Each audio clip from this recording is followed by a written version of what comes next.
Niafatra fotona mivoaka anao mbola vao. Tena faly aho tonga eto Ambalavoa. Tena nahafinaritra saingy nisy sakatsakana. Tsy navelan'ireo le chef district adjoint sy ireo le mpitandro filaminana. Nahazo baika io izy ireo na dia tsy fanao ny ara. Voatery niantso an'ireo le communauté internationale toy ny ambassadeur amin'ny Frantsa, ny ambassadeur ny Union européenne, ny américaine naplaza hoe eto Madagasikara tsisy zany fanajana ny constitution zany. Tsisy zany fanajana ny zony maha-olombelona ny olombelona zany. Araka ny article 10 anefa ny amin'ny constitution dia malalaka ny olona hivezivezy. Ary koa hiteny.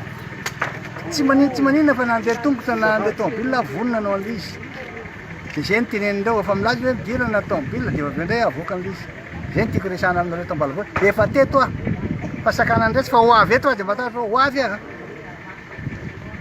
Ary na izany na tsy izany ary aloha dia nisy fotoana ihany nisy toerana ihany nionana tamin'ireo olona mba afaka niona aloha.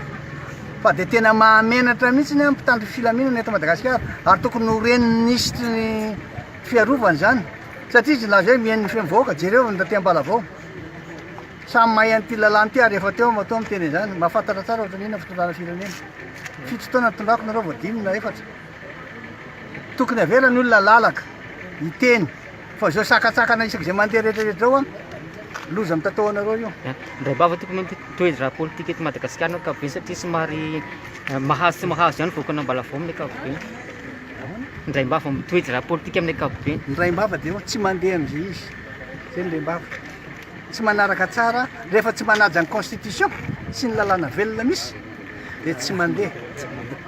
Ary faharoa manarakarak' izany ny tena loza dia ny fitandrovana ny olona, ny sécurité.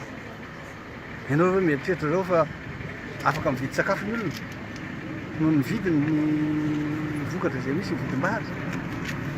Dia raha ny toetra rano resahana tsy ao. Zay ny tena ndray mbava tsy ao.